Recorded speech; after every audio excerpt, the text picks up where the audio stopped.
U jednom od najdivljih i najnepoznatijih kutaka Sjeverne Amerike priroda piše vlastiti zakon, pretvarajući se sa svakim godišnjim dobom u spektakl života i otpornosti. Na krajnjem sjeverozapadu Kanade, gdje se zemlja susreće s prostranom i neukročenom Aljaskom, leži golemo i zagonetno područje. Ovdje, na ovom gotovo netaknutom prostoru, većem od 500.000 četvornih kilometara, leži raznolikost više od 400 oblika divljih životinja. Ovo mjesto je Yukon. Većinu njegove površine prekrivaju planinski lanci, borealne šume, riječne doline i zone tundre. To je područje gdje zima traje dugim mjesecima, s temperaturama koje padaju ispod 30 stupnjeva ispod nule, što predstavlja stalni izazov za životinje koje ga nastanjuju. Međutim, kada stigne kratko ljeto, regija se potpuno transformira. Snijeg se povlači, rijeke se oslobađaju leda, a život se budi nakon mjeseci tišine, odvijajući se u prirodnom kretanju punom energije. Upravo u tom razdoblju događa se jedan od najimpresivnijih fenomena na Yukonu. Masovne migracije koje mijenjaju krajolik. Među tim migracijama ističe se migracija dikobraza karibua, jedne od najotpornijih i najpokretljivijih podvrsta na sjevernoj hemisferi. Ova migracija, jedna od najdužih među kopnenim sisavcima, vijuga preko surovih planina i ledenih rijeka, kroz močvare koje gutaju slabe i preko ravnica bez skloništa bičana vjetrom koji reže kožu.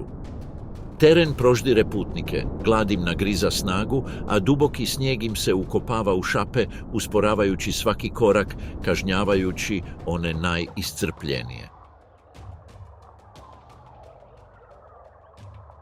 Ovim kaznama pridonose i grabežljivci. Vukovi vrebaju čopor, neumorno tražeći i nemilosrdno napadaju one koji zaostaju. Iza njih strvinari slijede čopor u stopu, čekajući one koji padnu od iscrpljenosti. U tom posljednjem redu, gdje najslabiji i najranjeniji pužu, migracija postaje tiho groblje, ali ne migriraju samo karibuji. Pacifički lososi plivaju uz brze struje i plitke prolaze u rijekama ovog pograničnog područja s Aljaskom, dok medvjedi i orlovi čekaju priliku za precizno i brutalno napast. Ništa ne miruje u Yukonu. Sve se mijenja, sve migrira.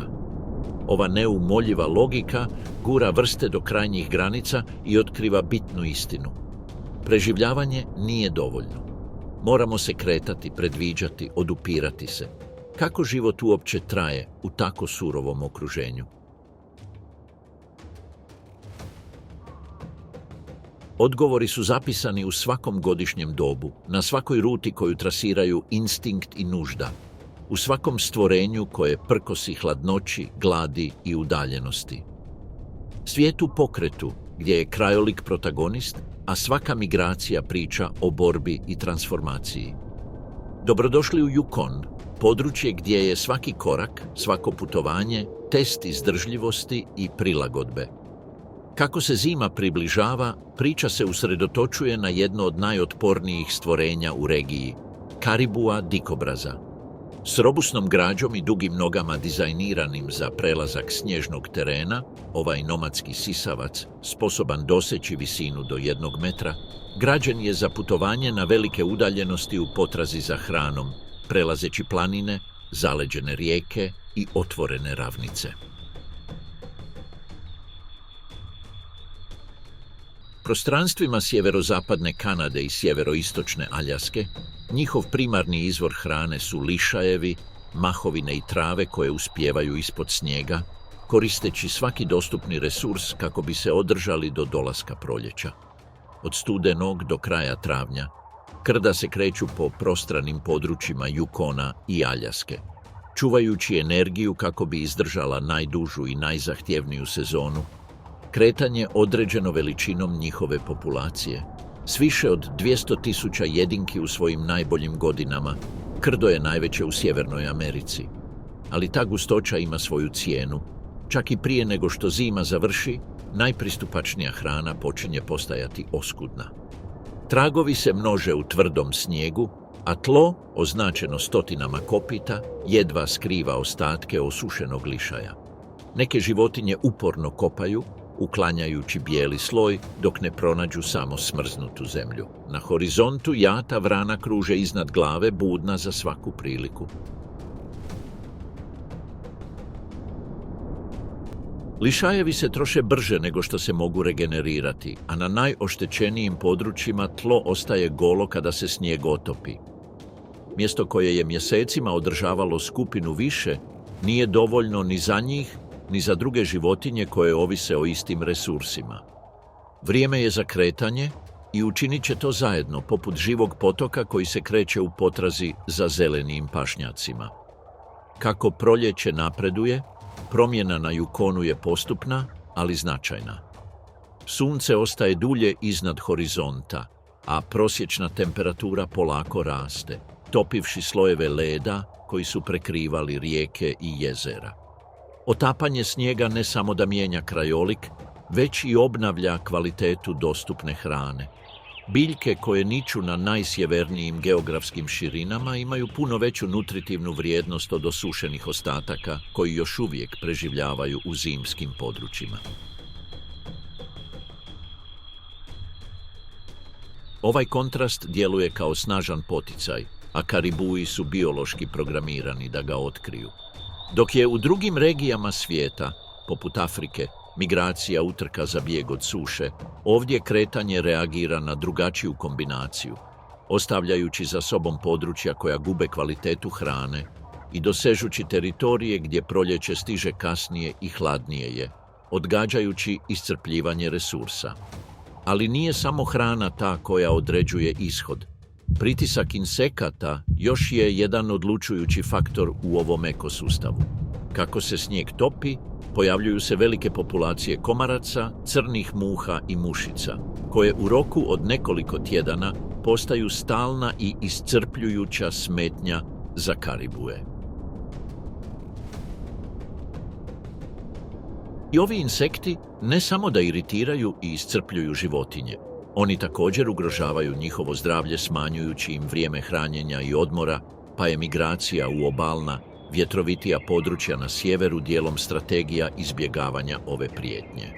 Ista hitnost pojačana je još jednim neizbježnim zahtjevom. Trudne ženke moraju doći do obalnih ravnica Arktičkog nacionalnog rezervata za divlje životinje, gdje se okote. Ono što tamo pronađu od ključne je važnosti.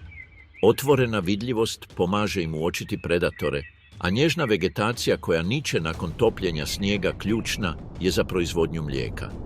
Kašnjenje znači dolazak na pašnjake koji su već iskorišteni. Mladi gube vrijeme koje im je potrebno za jačanje prije povratka na jug. S toliko rastućim pritiskom trenutak polaska prestaje biti izbor i postaje neizbježna reakcija. Kako krdo od 100.000 pojedinaca zna kada je vrijeme za početak putovanja? Znakovi su suptilni, ali nepogrešivi. Trenutak prije polaska pokazuje postupnu promjenu u ponašanju čopora. Grupe koje su prije ostale odvojene počinju se približavati slijedeći tradicionalne rute kojima se putuje generacijama. Gustoća životinja se povećava, a u najprometnijim područjima snijeg i led se troše stalnim kretanjem. U kolektivnom ponašanju osjeća se nemir, brži koraci, dulja putovanja tijekom dana i općenito kretanje prema sjeveru. Mužjaci i ženke, mladi i stari, spajaju se u istom toku, vođeni zajedničkim instinktom. Čeka ih putovanje dugo više od 1500 km do Arktika, prelazeći rijeke, planine i prostrane ravnice na putovanju koje neće svatko moći dovršiti. Ne napreduju slijepo. Kolektivno sjećanje vodi krdo kroz doline, planinske prijevoje i rijeke koje služe kao orijentiri. Sunce, nisko ali konstantno, određuje kurs, dok zemljino magnetsko polje upotpunjuje taj nevidljivi kompas. Iako putuju u ogromnoj formaciji od oko 15.000 životinja, ne marširaju kao kompaktni blok.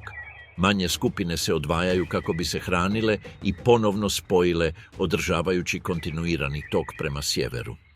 U jednoj od tih pauza u daljini se pojavljuje usamljena figura, vuk koji stoji na malom rtu i tiho promatra. Sama njezina prisutnost zaustavi dio čopora. Glave se naglo podižu u glas, uši se okreću u njezinom smjeru. Neki koraci se zamrznu, a tok se fragmentira. Predator napreduje nekoliko metara, procjenjujući reakciju, ali masa tijela i nakupljena napetost kao da ga odvraćaju. Nakon nekoliko sekundi napete tišine, okreće se i nestaje u grmlju, ostavljajući za sobom odjek budnosti koji se neko vrijeme raspršuje. Njihova kratka pojava nepogrešiv je podsjetnik. Put će biti obilježen ne samo hladnoćom i iscrpljenošću, već i stalnom prisutnošću grabežljivaca, sada više nego ikad budnih na neprestano kretanje plijena preko teritorija. Napredovanje se oprezno nastavlja, prvo u kratkim valovima, a zatim čvršćim tempom, kao da napetost još uvijek visi u zraku. Šum kopita na vlažnoj zemlji zamjenjuje iščekujuću tišinu, a formacija se ponovno proteže prema sjeveru. U ranim danima napredak, iako stalan, je spor. Šumovita površina ubrzo ustupa mjesto prijelaznim zonama, gdje otapanje snijega pretvara zemlju u opasne blatne ravnice. Svaki korak zahtijeva dodatni napor. Najmlađe i trudne ženke moraju se snalaziti u dubokim bazenima i brzim strujama koje prelijevaju male kanale.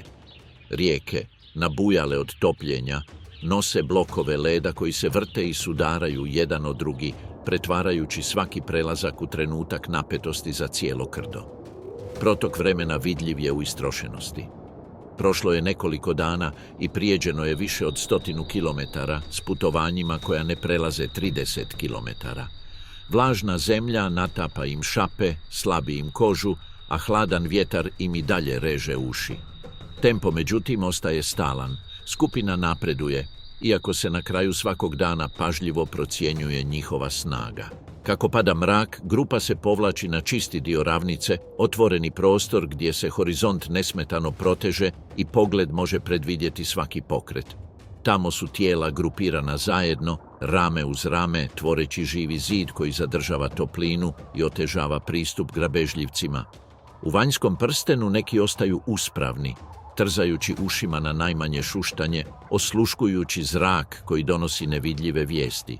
Dublje unutra većina zatvara oči, dopuštajući da im dnevni umor optereti mišiće. Unatoč tome, budnost nikada nije potpuna, niti postoji potpuni odmor. Položaji se izmjenjuju gotovo neprimjetno, a neki spavaju s jednim okom napola otvorenim, spremni reagirati ako se vjetar promijeni ili tlo odašilje čudnu vibraciju. Taj isti vjetar puše preko ravnice uz neprestano šištanje, mičući pramenove krzna i noseći sa sobom maglovite mirise koji se miješaju s vlagom obližnje rijeke. Žubor vode prati tišinu i uspavljuje osjetila, ali ne briše u potpunosti latentnu napetost.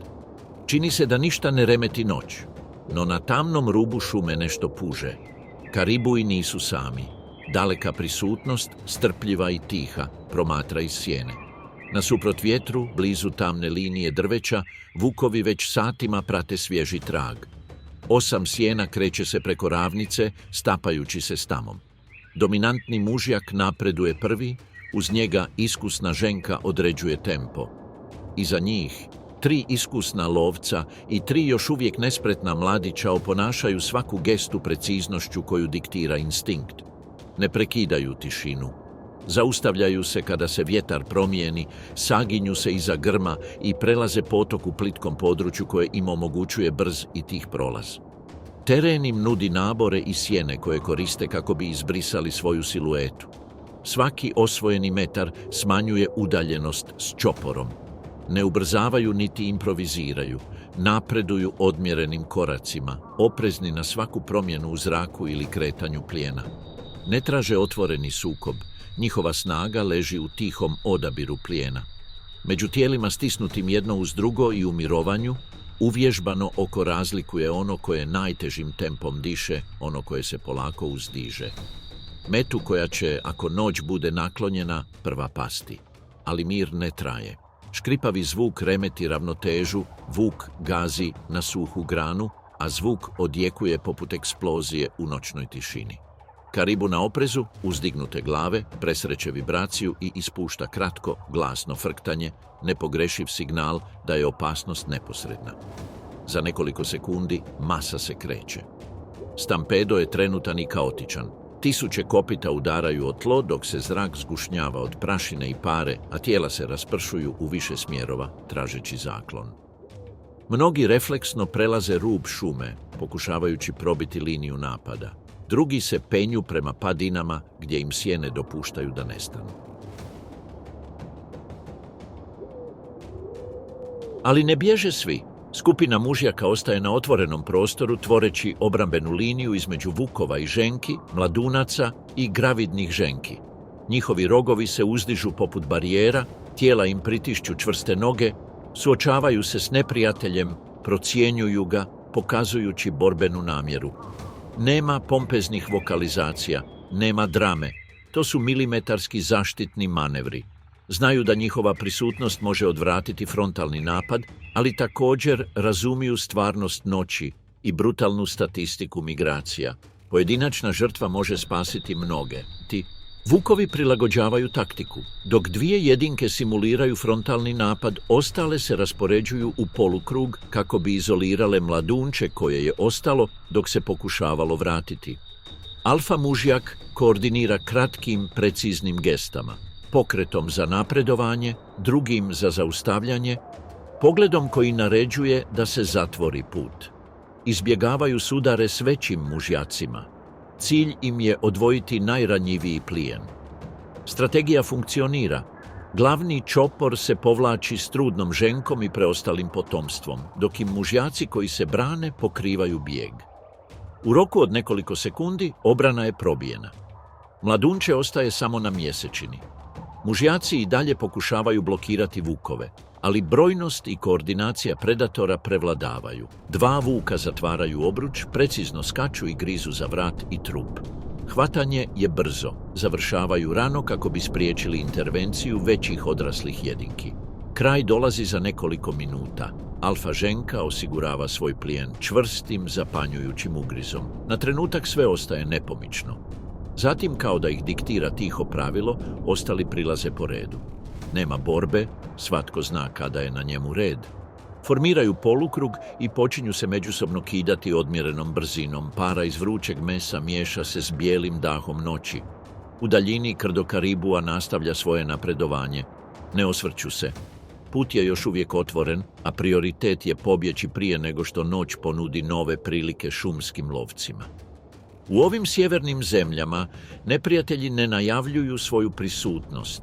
Vrebaju u sjeni iza srušenog trupca ili pod sjenom jele, tihi poput snijega koji prigušuje svaki korak. Ovdje opasnost ne dolazi uvijek iznenada. Ponekad samo čeka.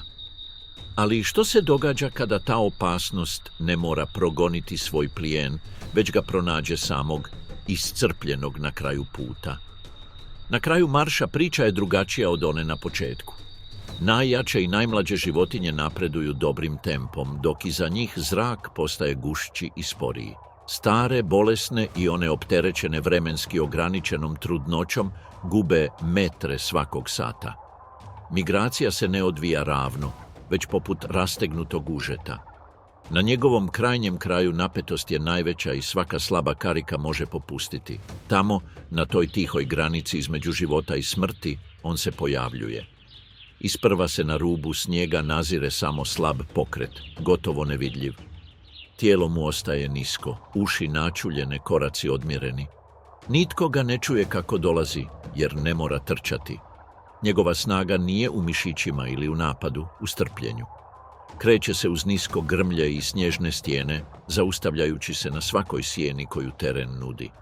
Njegovo gusto, bijelo, pjegavo krzno stapa se sa snijegom i ledom, čineći ga gotovo nevidljivim i za Karibue i za ostale natjecatelje.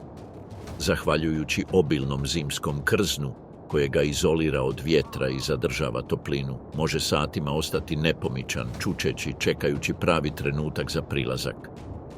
Arktička lisica s Yukona je specijalist za pronalaženje prilika. Ne traži plijen koji zahtijeva prekomjeran utrošak energije, već iscrpljene životinje ili lešine koje je tundra već uzela. Ovaj put, njegov njuh ga je doveo do bolesnog odraslog karibua. Ostaje stajati, ali mu noge drhte sa svakim korakom, a disanje mu je krhka nit koja se hladi na vjetru. Satima kasnije, životinja se sruši u snijeg bez ikakvog zvuka. Lisica se oprezno kreće naprijed, njuškajući zrak i prelazeći njuškom preko tijela dok ne pronađe mekano mjesto blizu trbuha. Vrućina još uvijek zarobljena ispod kože omekšava meso, a zubi ga brzo otvaraju. Počinje precizno raditi, ljušteći trake toplog mišića koje polako žvače. Jede taman onoliko koliko treba, slijedeći nevidljiva pravila tundre, svjesna da će se uskoro pojaviti drugi strvinari. Prije nego što se udalji, odvuče komadu mekani snijeg i zakopa ga, označavajući mjesto svojim mirisom. Zatim nestaje u valovitom terenu, tražeći zaklon od vjetra. U ovom zaleđenom svijetu smrt jednog pokreće život mnogih. A nekoliko stotina metara dalje, migracija se nastavlja. Tijekom proteklih 7 dana, krdo je prešlo stotine kilometara od svoje početne točke u niskim ravnicama južnog Yukona, slijedeći stalan sjeverozapadni kurs. Njihova orijentacija zapisana je u njihovom genetskom pamćenju. Put zaleđenih rijeka, smjer vjetra i nagib sunca su znakovi koje pamte. Taj instinkt ih također vodi u kratkim, odmjerenim pauzama koje prave u područjima gdje snijeg omekšava, omogućujući im da dođu do lišajeva, mahovine i nježnih grana koje rastu blizu tla. Tamo mužjaci kopitima probijaju smrznutu koru, a ženke i mladi iskorištavaju izloženu hranu, jedući tek toliko da nastave svoje putovanje. Ali ne mogu ostati predugo. Na tundri, karibu koji se zaobilazi ubrzo postaje dio grabežljivog jelovnika, a krdo to zna bez potrebe da to uči. To je istina koja se prenosi sa svakom migracijom. Stoga, na tim improviziranim čistinama, organizacija nije slučajna. Najjači odrasli okružuju mlade, dok trudne ženke zauzimaju središte, gdje je rizik manji. Nema krute hijerarhije kao kod drugih vrsta, već tiha strategija međusobne zaštite, ponovljena generacija za generacijom. Međutim, ova kompaktna struktura ne može se uvijek održati. Kako se teren valovito mijenja i snijeg se stvrdnjava, tempo onih iza postaje nepravilan. Neki se kreću naprijed kako bi došli do boljih područja za hranjenje, drugi su prisiljeni usporiti kako bi uštedjeli energiju. Formacija se rasteže, ostavljajući stražnju stražu izloženijom, a svaki osvojeni metar zahtijeva akumulirani napor tjedana marširanja. Negdje na horizontu, gdje zima počinje popuštati, čekaju mjesta za razmnožavanje. Hoće li tamo pronaći ono što su tražili tisućama koraka? Krdo se pojavljuje iznad horizonta tundre nakon tjedna neprekidnog marširanja. Ne stižu u netaknuti raj, već na fragmentirani teren, s krpicama mlade trave i s presjecanim lokvama otopljene vode, močvarnim trakama i malim područjima suhog tla razasutim po krajoliku.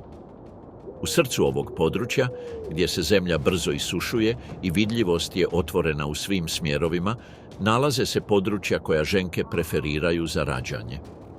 Malo ih je, a ta rijetkost obilježava raspodjelu i konkurenciju za teritorij od samog početka. Dugo putovanje koje je obuhvaćalo 1000 kilometara i nekoliko tjedana hodanja, tako dovodi do scenarija u kojem su prostori i najvrijedniji resursi kratkog vijeka, a gdje je svaki novi korak vođen hitnošću pronalaska pravog mjesta. Ta hitnost pretvara se u trenutno kretanje.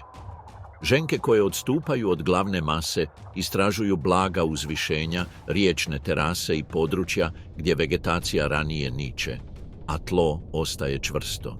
Odatle se horizont nesmetano proteže i svaki pokret se može vidjeti iz velike udaljenosti. Ova širina je vitalna, jer novorođeno tele ima veće šanse za preživljavanje ako majka na vrijeme otkrije prisutnost predatora.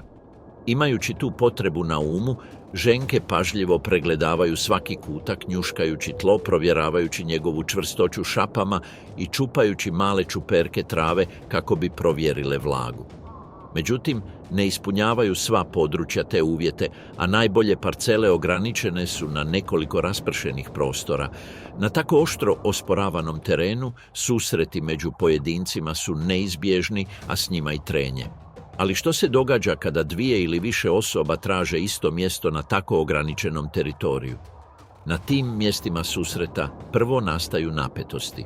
Najveći mužjaci s najrazvijenijim rogovima obično zauzimaju najzaštićenija područja, potiskujući manje suparnike. U međuvremenu, među ženkama, konkurencija poprima drugačiji oblik. One koje stignu u boljoj fizičkoj kondiciji osiguravaju središnje pozicije za rođenje. Intenzitet sporova varira. Može se kretati od jednostavnih bočnih blokova do kratkih napada kada provokacija potraje. U najintenzivnijim sukobima uočavaju se površinske rane i ogrebotine, a u godinama velike gustoće naseljenosti nije neuobičajeno da neke osobe budu prisiljene napustiti mjesto kako bi potražile manje sigurne alternative. U ovom prelasku na periferna područja, najranjiviji karibuji izloženi su riziku koji ne proizlazi iz unutarnje konkurencije. Iz šumske granice i koridora grmlja počinje se otkrivati tiha prijetnja. Vukovi reorganiziraju svoje patrole, napredujući odmjerenim koracima dok se ne približe područjima najveće koncentracije. Tamo se njihova koordinacija prevodi u proračunate napade na izolirane mladunce ili oslabljene jedinke. Ako čopor pokuša potražiti utočište na obalama, čeka ih još jedna opasnost. Medvjedi strpljivo zauzimaju strateške prijelaze gdje teren prisiljava sve da suze svoj put. I dok je pažnja usmjerena na tlo, odozgo sjene grabljivica klize preko tundre, neumorno prateći novorođenčad. Dalje, na rubovima vrebaju oportunisti, spremni iskoristiti svaki neoprezovan trenutak. Taj stalni pritisak povećava smrtnost teladi u nepovoljnim uvjetima i pokazuje da dolazak u ove zemlje Yukona ne znači odmor. Naprotiv, svaka zora otvara novi front prijetnji, vidljivih ili skrivenih.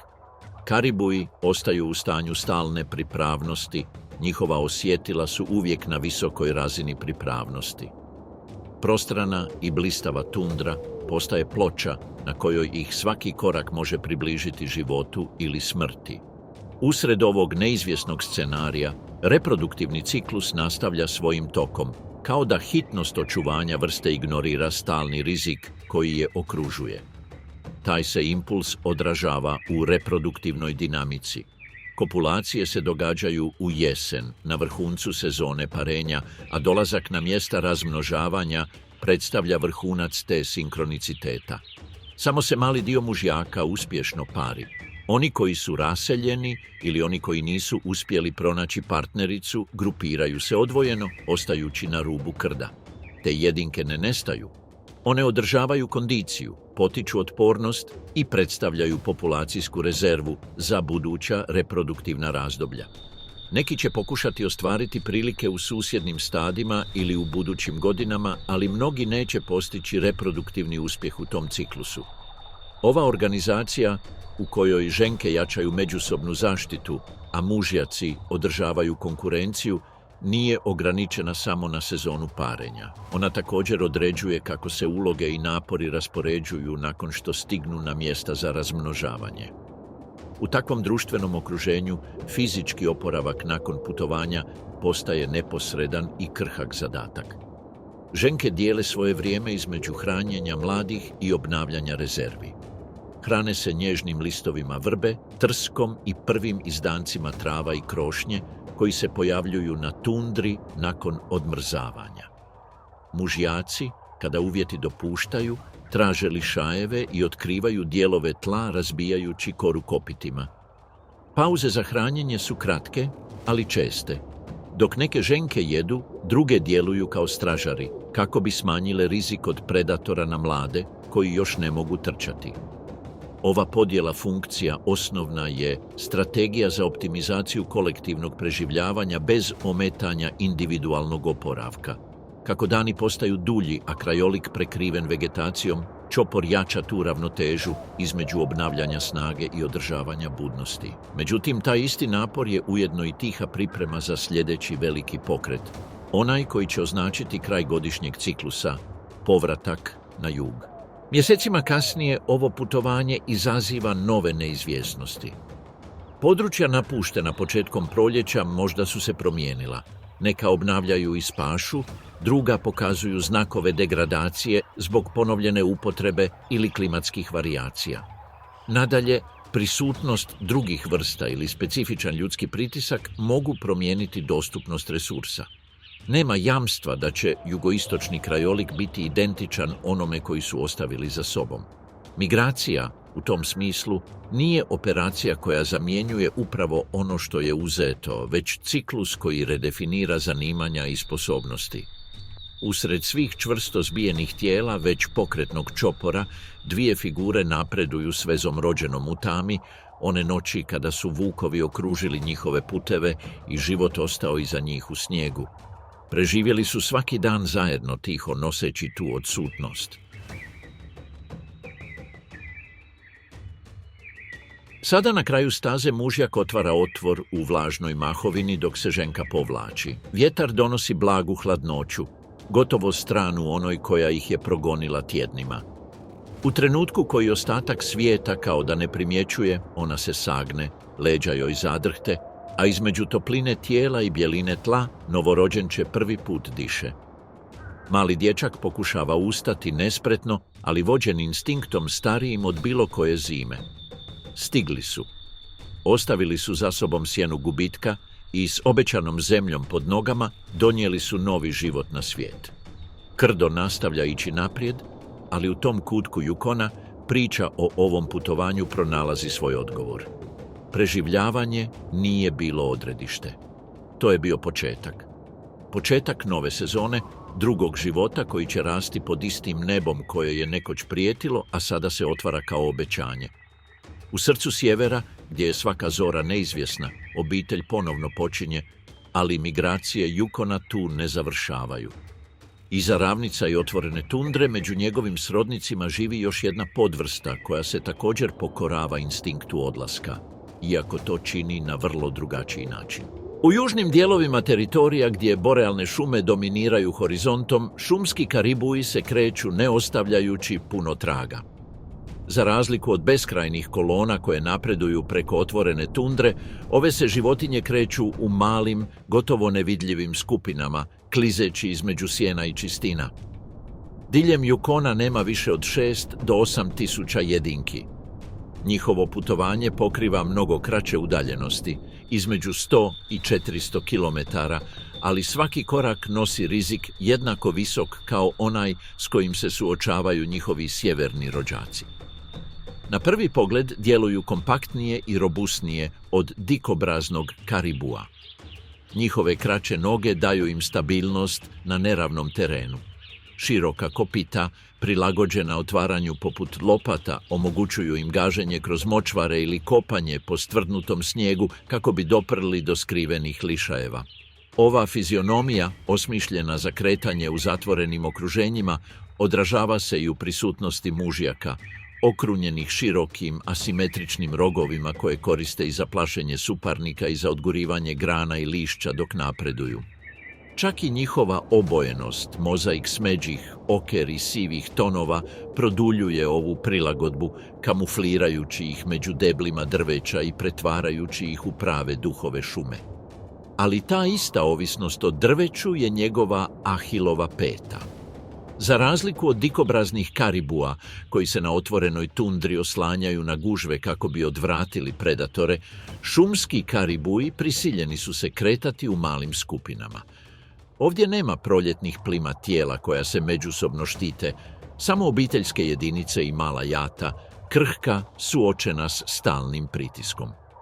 Prvi koji ih stavljaju na kušnju su vukovi, koji iskorištavaju duboki snijeg tijekom zime kako bi smanjili jaz i iscrpili zaostale životinje.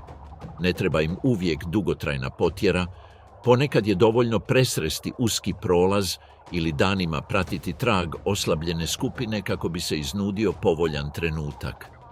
ali tek kada led popusti i šuma ponovno počne pulsirati, prijetnja se mijenja. Dolaskom proljeća, još jedan lovac postaje njihova najveća noćna mora, grizli. S procijenjenom populacijom od 7000 u Yukonu, ovi divovi se bude iz sna s divljom glađu, a šumovite staze karibua sijeku se s njihovima. Medvjedi poznaju svaki kutak kao svoj džep, a na ovom teritoriju vegetacijski pokrov im je najveći saveznik. Niske grane, grmlje i blaga brda nude savršena skrovišta za zasjede. Tamo granica između sigurnosti i opasnosti može nestati u jednom trenutku. Koliko dugo može trajati mir kada je grabežljivac već tako blizu? Taj trenutak dolazi za odraslog karibua koji se odvojio od ostatka svoje male skupine. Kreće se kroz čistine borealne šume, tražeći lišajeve, svakim korakom udaljavajući se malo dalje od sigurnosti skupine. Spušta glavu dok otresa sitni snijeg koji još uvijek prekriva tlo. Šuma, vlažna i gusta, čini se nepomičnom, sve dok je ne obuzme teška tišina, kao da sav život u njoj zadržava dah. Jedva 20 metara dalje, skriven među skupinom breza, promatra ga grizli. Njegovo zlatno krzno stapa se s filtriranom svjetlošću, a samo njegove oči, nepomične i proračunate, prekidaju tišinu, vagajući svaku mogućnost prije nego što se pokrene. Tada, shvativši da mu udaljenost i vjetar idu na ruku, probija se kroz grane i lišće. Njegovo tijelo, teško više od 200 kilograma, kreće se neobičnom brzinom za svoju veličinu. Svaki korak proždire metre sa zastrašujućom lakoćom. Karibu reagira i bježi, izbjegavajući trupce i grmlje, ali u šumi nema mjesta za duge trke. Ovdje se prozor za bijeg mjeri u sekundama. Grizli smanjuje udaljenost. Njegovo disanje i rika odjekuju među deblima, prekidajući tišinu šume. Za nekoliko trenutaka potjera je gotova. Usred isprepletenih grana i oštrog mirisa iskopane zemlje, medvjed započinje svoju gozbu, vraćajući energiju koju mu je iscrpila hibernacija. Šuma, kao i uvijek, ponovno utihne. Nakon otprilike 20 minuta samotnog jedenja, s čeljustima i krznom na vratu umrljanim krvlju, grizli usporava. Više ne kida s istom žurbom, žvače sporim, gotovo teškim pokretima, dok mu trbuh, natečen od pojedenog mesa, pokazuje da je pojeo više nego dovoljno. Tišinu borealne šume, jedva prekidanu krckanjem kostiju pod njihovim čeljustima, iznenada prekida zbor grubih kreketanja koji se spuštaju sa sivog neba. Ne jedna, ne dvije, već deseci vrana. Njihova crna tijela ocrtavala su se naspram oblaka, okrećući se u preciznim krugovima. U njihovom letu nema kaosa. Kreću se poput stroja podmazanog stoljećima prakse. Jedna jedinka prekida formaciju i baca se na medvjeda prema leđima, brzo kljucajući. Grizli reagira režanjem i okreće glavu, ali gavran je već mahnuo krilima, dižući se izvan dohvata. Drugi, iskorištavajući distrakciju, nasrću na leš kako bi otkinuli komadiće golog mesa. To je obrazac uznemiravanja i krađe toliko pedantan da se čini koreografiranim, jer za razliku od drugih ptica koje djeluju same, gavrani s Yukona surađuju kao dobro obučena skupina, sposobna planirati i izvoditi manevre koji nadmudruju sisavca teškog nekoliko stotina kilograma. Čekali su točan trenutak, sa strpljenjem koje malo koja vrsta posjeduje, znajući da će s punim želucem medvjed imati manje želje suočiti se s tako upornim suparnicima. Uz duboki režanje, grizli se okreće i povlači u šikaru. Magla i sjene šume ga obavijaju, a njegova silueta blijedi među deblima. Tek tada, kao da su zadržavali dah, deseci vrana odjednom se spuštaju na leš. Za nekoliko minuta meso je rastrgano, razderano i proždirano brutalnom učinkovitošću, ostavljajući samo kosti i tetive. Ovdje u Yukonu ništa ne propada.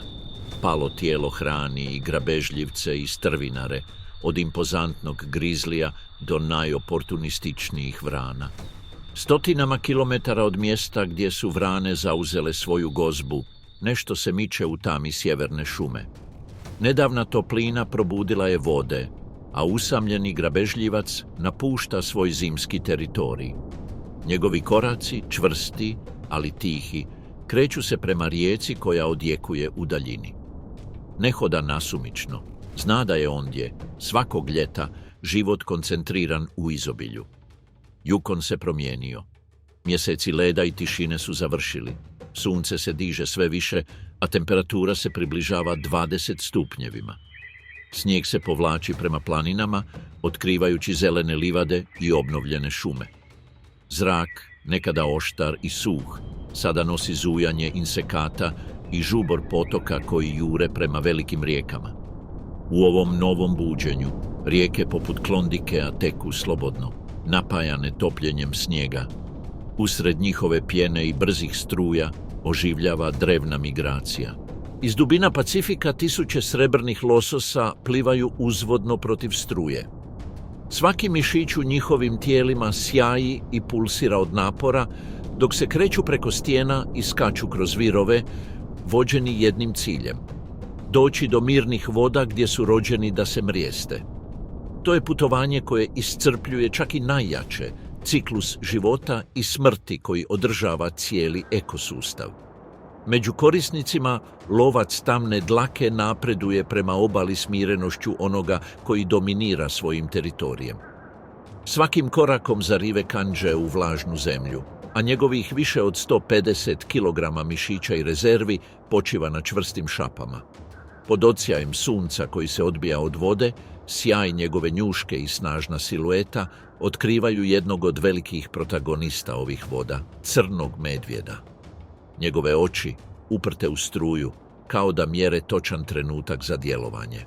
Nema potrebe bježati ili se skrivati, obilje rijeke dat će mu priliku. Za razliku od impozantnog smeđeg diva koji luta istim tim šumama, ovaj lovac je diskretniji i okretniji. Ne treba mu ogromna snaga grizlija da bi pobjedio, jer njegova prednost leži u brzini kojom se kreće kroz grmlje i u preciznosti svakog naleta kada mu struja ponudi svoju nagradu.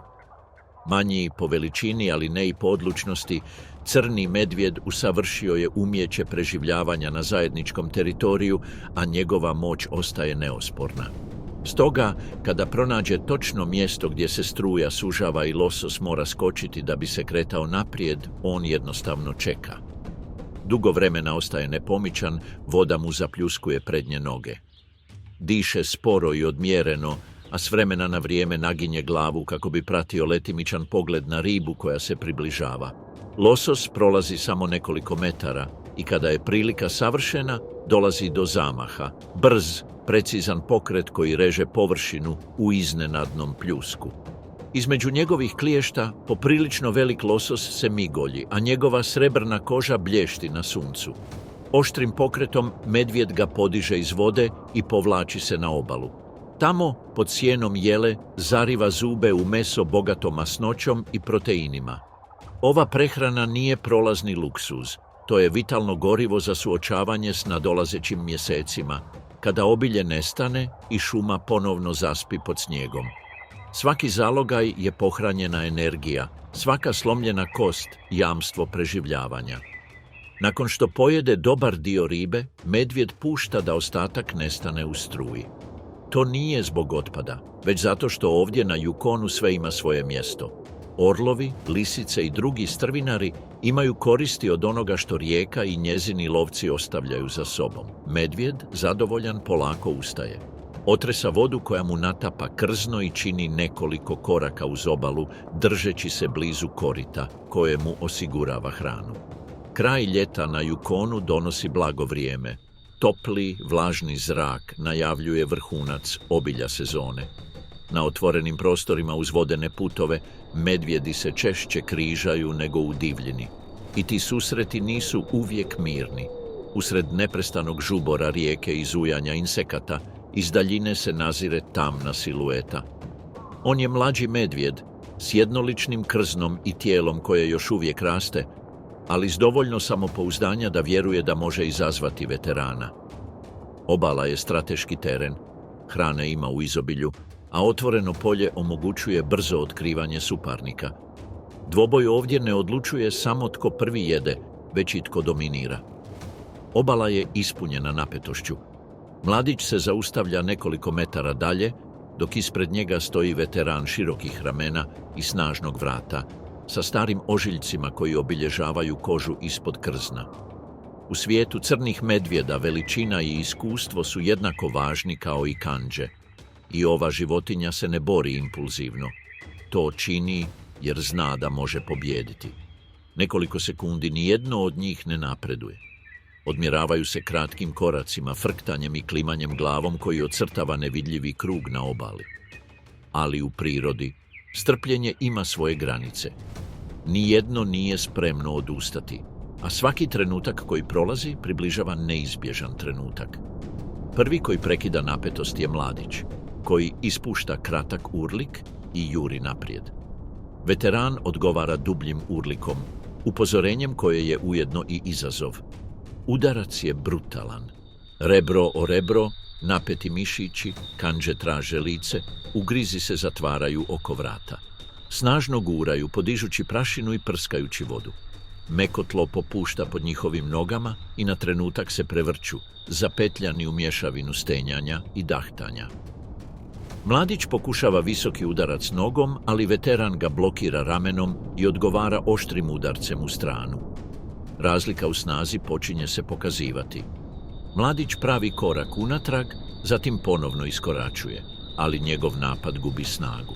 Brzi okret, posljednji poticaj i jasno je tko vlada ovim obalama. Zadihan, mladić se povlači. Veteran napreduje za njim, čvrstim koracima i uprtim pogledom, ali se zaustavlja na pola puta. Odlučio je da se ne isplati trošiti energiju. Zna da se izazivač više neće približiti obali. Nakon ove teške bitke ostaje na obali nekoliko sekundi, zatim se bez žurbe okreće prema šipražju. Poznaje svaki nevidljivi put koji ga vodi do sigurnih utočišta. Tamo će se nastaviti hraniti. Svaki zalogaj je važan, jer će za nekoliko tjedana morati nakupiti dovoljno masti da se suoči sa zimskim snom, 7-mjesečnim razdobljem apsolutnog posta, gdje će mu ta rezerva biti jedina hrana. Mast će ga održati na životu, zaštititi od hladnoće i održavati njegovo tijelo dok duboko spava u svojoj rupi. Ali dok ova zvijer nestaje u tami šume visoko gore, započinje novo putovanje. Tamo gdje oblaci miluju oštre grebene, a gola stijena sječe horizont, kreće se snježno-bijela figura, Dalova ovca. Ovaj sisavac, s gustim krznom i rogovima zakrivljenim u savršene spirale, živi je simbol planina Yukon. Njihove migracije ne pokrivaju prostrane ravnice poput migracija karibua, već prate vertikalne rute, povezujući najviše vrhove nacionalnog parka Kluane sa zelenim dolinama gdje se svježa trava provlači kroz stijene. Usred ljeta, pod plašljivim suncem koje jedva grije stijenu, male skupine od 20-ak primjeraka započinju silazak. Predvođene mudrim starim ženama, napreduju preciznošću obučene vojske, a svako kopito pronalazi uporište u pukotinama nevidljivim ljudskom oku. Ali unatoč lakoći s kojom se kreću terenom, ruta je opasna. Pogrešno proračunat korak može značiti pad u prazninu. I to nije jedina opasnost. Ovdje, u ovom svijetu litica i padina, vreba savršeno prilagođeni grabežljivac, kanadski ris. Njegovo pjegavo krzno, mješavina sivih, krem i tamnih mrlja, kamuflira ga od zaostalog snijega i hladnog kamenja. Ne love kao vukovi, iscrpljujući plijen u dugim potjerama. Njihova je umjetnost zasjeda. Odrasli mužjak, s ušima na krajevima od crnih četkica, nepomično čeka na izbočini, jedva 20 metara od napredujuće skupine ovaca. Njene široke, podstavljene šape prigušuju svaki zvuk, a pogled joj se upire u zaostalo tele koje se bori da održi korak s majkom. Padina je ovdje sastavljena od rastresitog šljunka, svaki kamen je opasnost. Mladunče se posklizne, zveckanje kamenja upozori sve, ali ris se već pomaknuo. U tihom skoku smanjuje udaljenost. Njegove kandže, oštre poput bodeža, zarivaju se u krhka leđa. Borba traje samo nekoliko sekundi prije nego što se oboje otkotrljaju niz padinu u oblaku prašine i šljunka. Majka ispušta visok blejanje, ali se ne može vratiti. Na ovim padinama zaustavljanje je poziv na pad. Mladunče nestaje uz risa u prašini i šljunku, a grupa, ne osvrćući se, nastavlja silaziti vođena hitnošću dolaska u dolinu. Dolje zelena postaje intenzivnija, a zrak topliji. Za preživjele ova promjena znači hranu i kratki predah, iako ga ne vide svi. Jer u Yukonu se čini da se za svaki osvojeni život plaća drugi, a ako se gore opasnost krije u stijeni, koji grabežljivac čeka kada planine ustupe mjesto dolinama? Zgrebena Kluanea, gdje su ovce dal prkosile gravitaciji, a risovi vrebali, prizor se spušta u doline Yukona. Tamo, na otvorenijem i plodnijem terenu, vlada lukava i prilagodljiva figura, crvena lisica. S oko 5000 jedinki u svom području, ovaj kanid jedan je od najsvestranijih grabežljivaca na sjeveru. Njegovo krzno, koje ljeti postaje jarko crveno, a zimi postaje gušće i tamnije, djeluje kao živopisna kamuflaža na stalno promjenjivom mozaiku krajolika. Njegov dugi, gusti rep nije samo simbol staloženosti i elegancije. U hladnijim mjesecima postaje improvizirana dekica koja prekriva njegovu njušku dok spava, štiteći ga od mraza. Za razliku od ostalih stanovnika Yukona, crvena lisica ne migrira.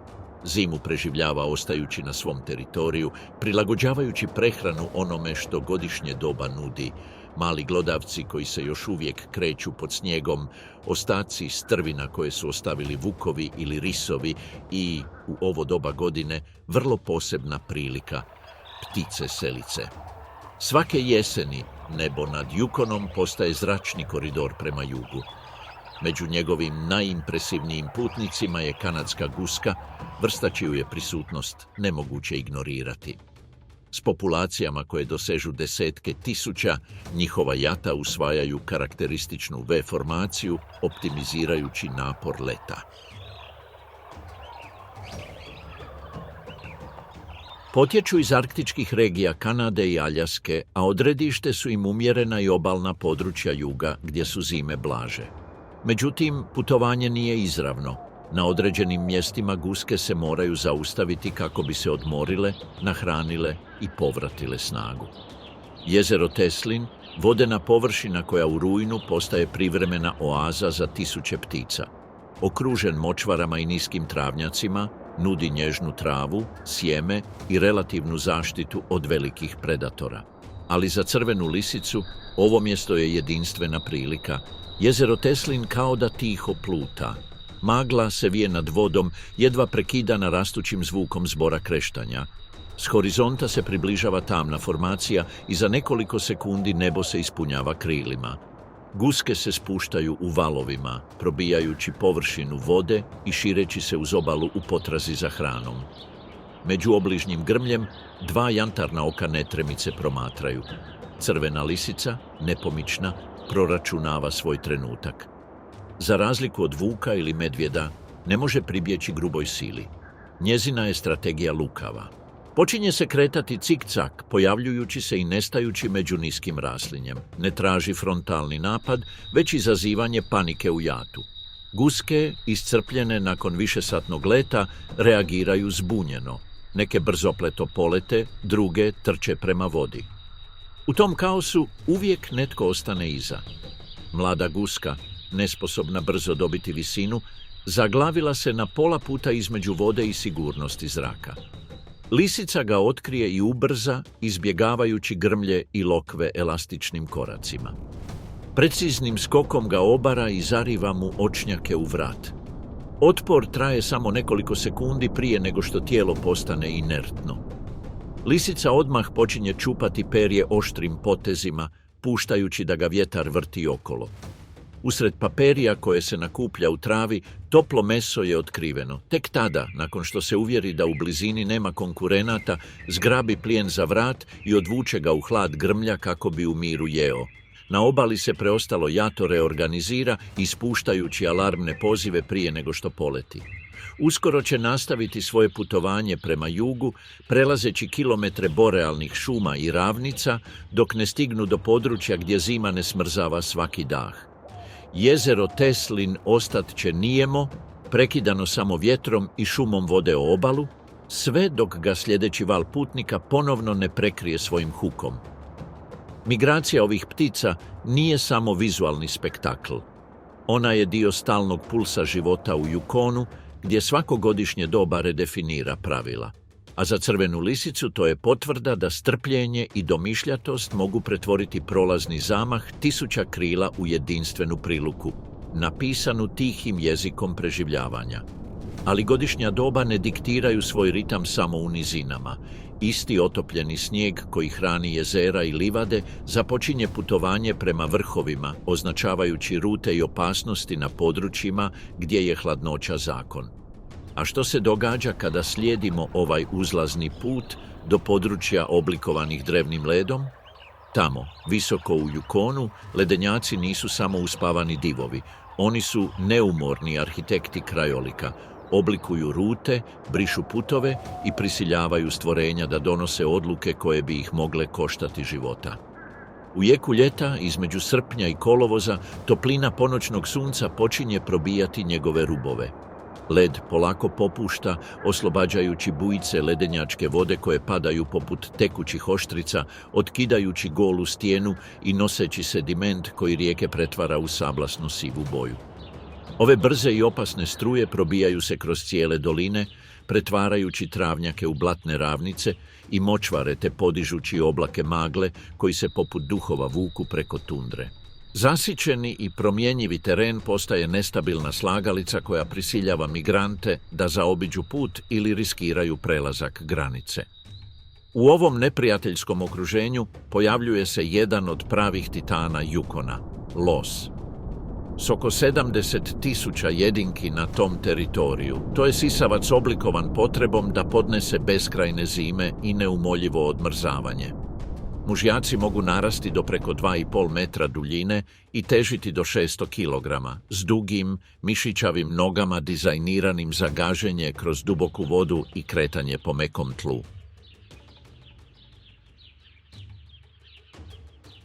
Njihova široka, oštra kopita šire se poput prirodnih krplji, pružajući prijanjanje čak i na blatu ili svježe napadalom snijegu.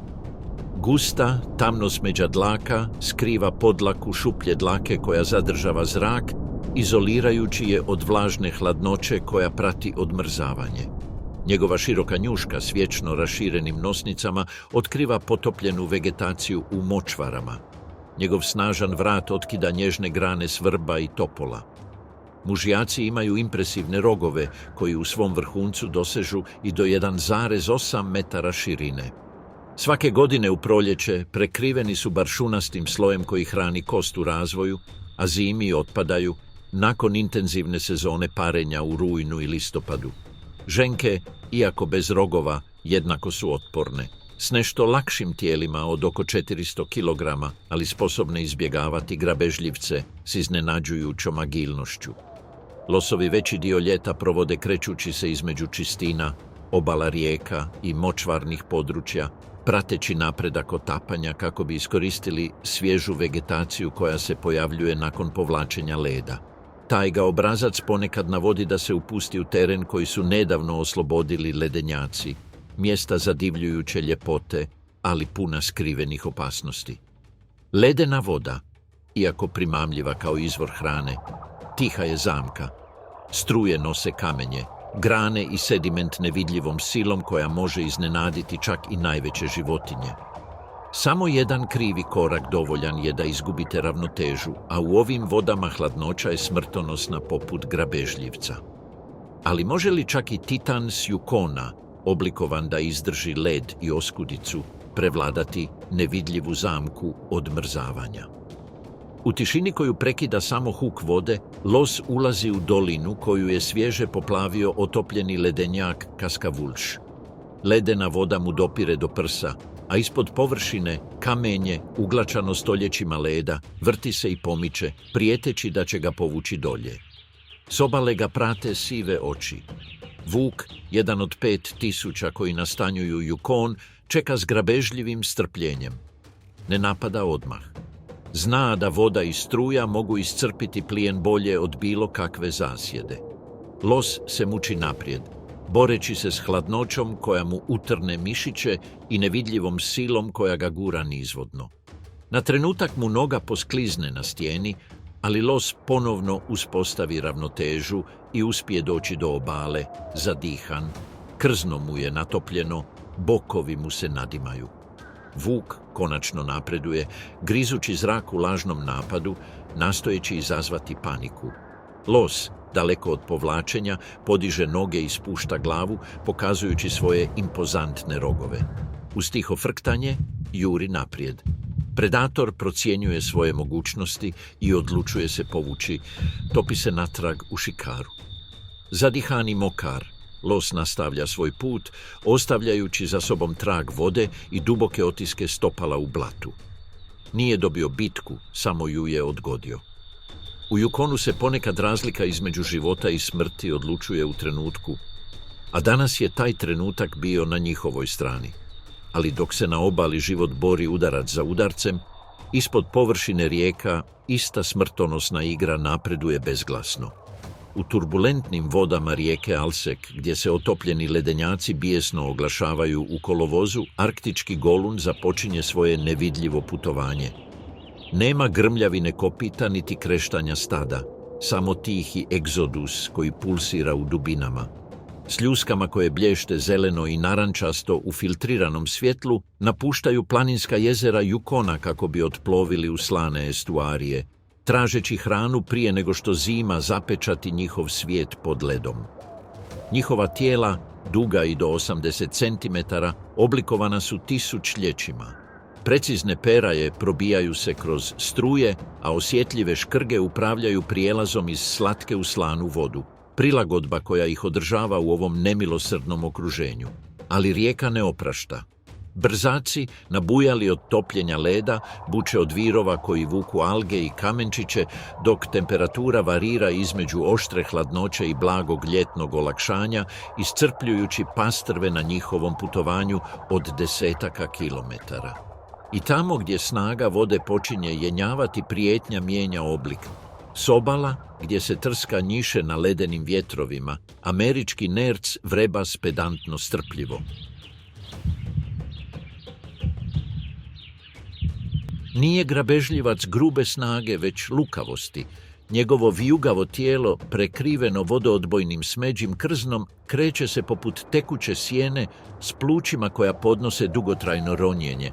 Ne lovi pastrve na otvorenim dijelovima rijeke gdje bi ga njihova brzina mogla preplaviti.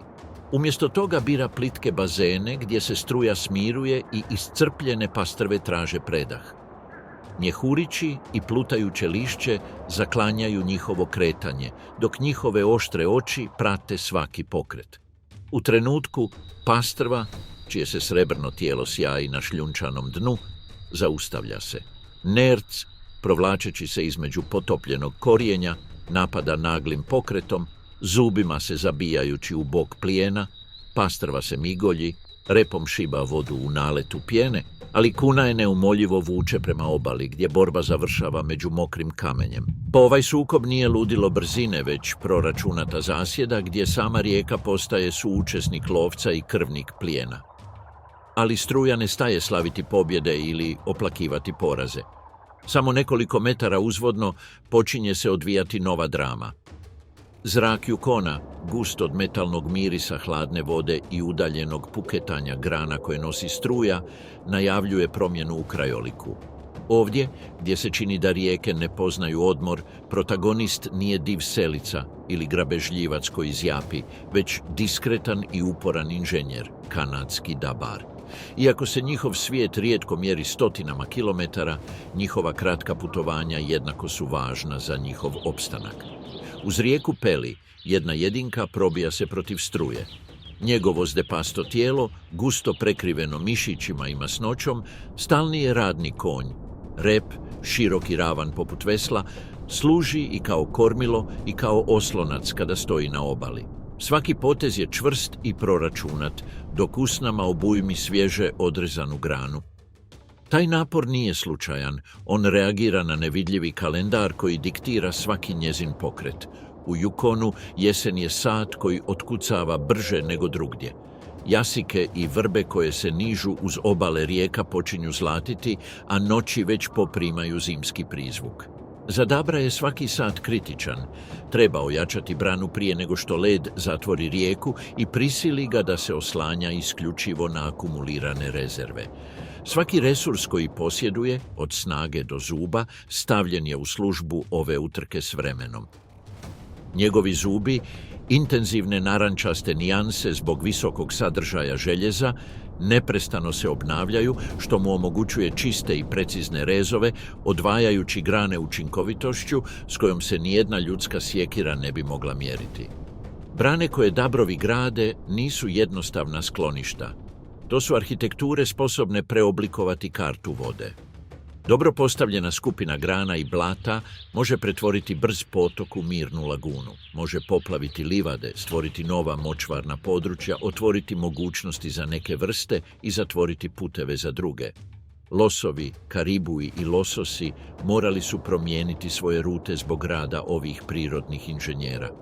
Ali stabilnost koju Dabar stječe u svom ribnjaku donosi i tihi rizik, pažnju grabežljivaca koji znaju da ovdje, između mirnijih voda i otvorenih obala, njihov plijen može biti izložen. Tada nebo Yukona otkriva još jednog od svojih aktera jednako neočekivanog koliko i smrtonosnog, harpiju orla. Rijedak je posjetitelj ovih geografskih širina, možda donesen prolaznim obiljem malog i srednje velikog plijena. S vrha bora, silueta ptice izgleda poput kipa apsolutne budnosti. Njegove kandže, veličine ljudske ruke, mogu izvršiti pritisak koji može slomiti kosti jednako lako kao što se grana lomi pod težinom snijega. Orlov pogled je uperen, nepromjenjiv. Svaki pokret Dabra na obali je odmjeren i iščekivan. Dabar, nesvjestan prijeteće prijetnje, stavlja granu pored brane i počinje gurati blato prednjim šapama. To je kratak trenutak, jedva treptaj, ali dovoljno. Orao se obruši. Njegova krila režu zrak dubokim zviždukom, a vjetar dok se spušta šuška suhim lišćem vrbe. Dabar, upozoren instinktom koji je tisućljećima spašavao njegovu vrstu, okreće glavu i zaranja. Orlove kandže okrznu mu leđa, otkidajući čuperak krzna koji pluta, taman i mokar, u struji. Orao se uzdiže, frustriran, ponovno se gubeći među hladnim zračnim strujama. Dabar se pojavljuje dolje, dahtao, krzno mu se nakostriješilo, srce mu ubrzano kuca. Nije izgubio život, ali je stekao nevidljivi ožiljak. Sigurnost da na Yukonu nema apsolutnog utočišta i da čak i najuporniji inženjeri moraju raditi u sjeni opasnosti koja može doći iz bilo kojeg smjera, čak i s neba. Dakle, u ovom posljednjem činu, Yukon otkriva svoje najiskrenije lice. Zemlju u kojoj svako stvorenje, od losa koji se hrabro kreće kroz ledenjačke rijeke do Dabra koji gradi brane, živi pod istim neumoljivim zakonom. Zemlja u kojoj je prilagodba svakodnevna bitka i gdje granica između preživljavanja i tragedije može ovisiti o djeliću sekunde, zamahu krila ili udaljenom huku rijeke koja se nikada ne prestaje mijenjati. Ali u ovom ciklusu koji ne daje predaha, prijetnja ne dolazi uvijek u obliku kandži ili očnjaka. Ponekad stiže tiho, u promjeni svjetla, u hladnom dahu koji najavljuje novogodišnje doba. Jesen obavija Yukon zlatnim, kosim svjetlom, bojeći obronke u vatreno crvenu i spaljeno žutu boju. Topole podrhtavaju sa svakim naletom vjetra, a odraz planina u jezerima raspada se u bljeskove.